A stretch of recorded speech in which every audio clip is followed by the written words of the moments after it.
శ్రీమాత్రే నమః. అందరికీ నమస్కారం అండి. ఈ ఎండాకాలంలో మన కడుపు చల్లగా ఉంచుకోవడానికి, మన ఆరోగ్యం కాపాడుకోవడానికి మనకి పెద్దలు ఇచ్చిన చద్దిబువ్వ. ఇప్పుడు ఆ చద్దిబువ్వని ఎలా తోడు పెట్టాలో చూద్దాము. నేను ముందుగా పాలైతే కాసేసి చల్లారపెట్టాలని పాలు కాస్తున్నానండి. ఈ పాలు కాసే సమయంలో కాస్తంత గిన్నె చుట్టూరు నూనె అయితే అప్లై చేస్తున్నాను.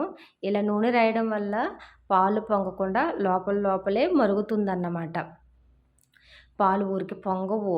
చుట్టూ కొంచెం ఆయిల్ రాయడం వల్ల. ఏదో నాకు తెలిసిన చిన్న టిప్ అయితే చెప్తున్నాను. ఈ పాలన్నీ కాచి చల్లారబెట్టేసుకుందామండి. నేను మిగిలిన అన్నంతో అయితే మీకు చూపిస్తున్నానన్నమాట. నేను సపరేట్‌గా అయితే వండలేదు.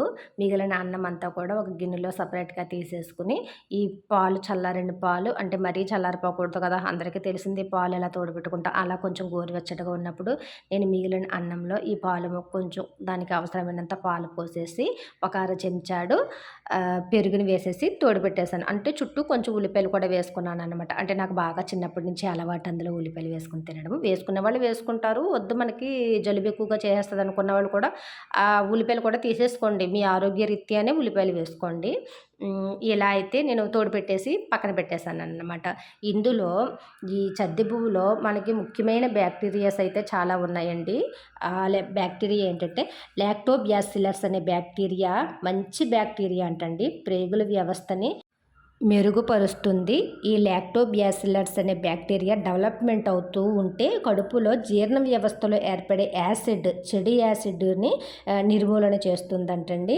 ముఖ్యంగా పనులు అది ఎక్కువగా కష్టపడి పనిచేసే వాళ్ళకైతే ఈ చద్దిబువ్వ చాలా అవసరము. పెద్దవాళ్ళకి బాలింత్రాలకి, ప్రెగ్నెంట్గా ఉండే వాళ్ళకైతే ఈ చద్దిబువ్వ అయితే అస్సలు పనికిరాదు.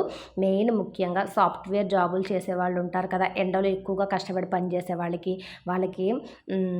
యూరియన్ ప్రాబ్లం చాలా ఎక్కువగా ఉంటుందండి. వాళ్ళకి ఈ చద్దిబువ్వ అనేది మాత్రం చాలా ముఖ్యమని నేను చెప్తానన్నమాట. అంటే నా అనుభవం వరకు, నాకు తెలిసినంత వరకు నేను చెప్తున్నాను. ఇదిగో రాత్రంతా తోడుపెట్టేసామంటే ఇదిగో ఇలా ఉంటుంది. చాలా బాగుంటుంది రుచిగాను. మీరు జలుబు నాకు ఈ చద్దిబువ్వ పడటం లేదు అంటే ఒళ్ళు నొప్పులు కాస్త ఎక్కువగా వచ్చే గుణాలైతే ఈ చద్దిబువ్వకు ఉంటుందన్నమాట. దాని నుంచి పక్కన పెట్టాలంటే కాస్తంత మనం సొంటి పొడిని కూడా ఈ చద్దిబువ్వలో వేసుకొని తినొచ్చన్నమాట.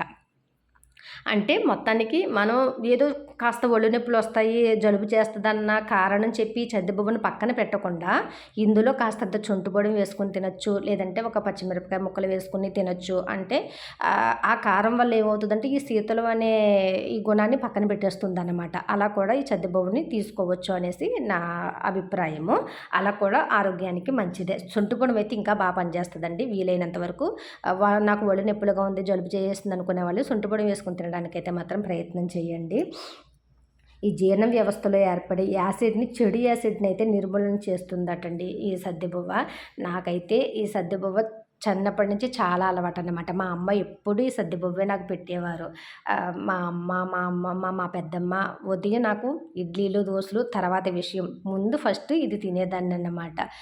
చాలా ఆరోగ్యకరమైనది. అంటే ఇదంతా మీ అందరికీ తెలియదనేసి కాదు కానీ చద్దిబువ్వ గురించి ఇప్పుడు ఈ ఎండాకాలం వచ్చేసింది కదా, ఈ వడదెబ్బల దాని బాధ నుంచి, ఈ గాల్పుల బాధ నుంచి మనం కొంచెం తప్పించుకోవాలి కదా, ఎండాకాలాన్ని చల్లగా పంపించేయాలి కదా, మీకు గుర్తు చేస్తున్నాను అంతే ఈ వీడియో మూలకంగా. అంతేగాని మీ అందరికీ తెలియదనేసి కాదు, ఇది అందరికీ తెలుసు.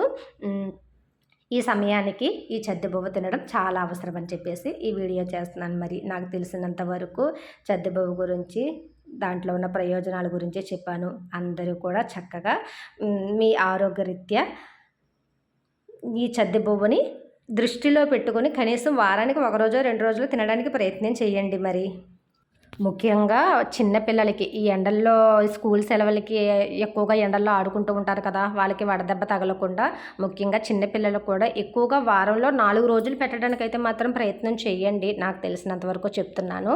చిన్నపిల్లలను చాలా జాగ్రత్తగా చూసుకోవాలి. వాళ్ళు చెప్పలేరు కదా, బాత్రూమ్ విషయంలో అది కూడా ఇది చాలా బాగా పనిచేస్తుంది అన్నమాట పిల్లలకి.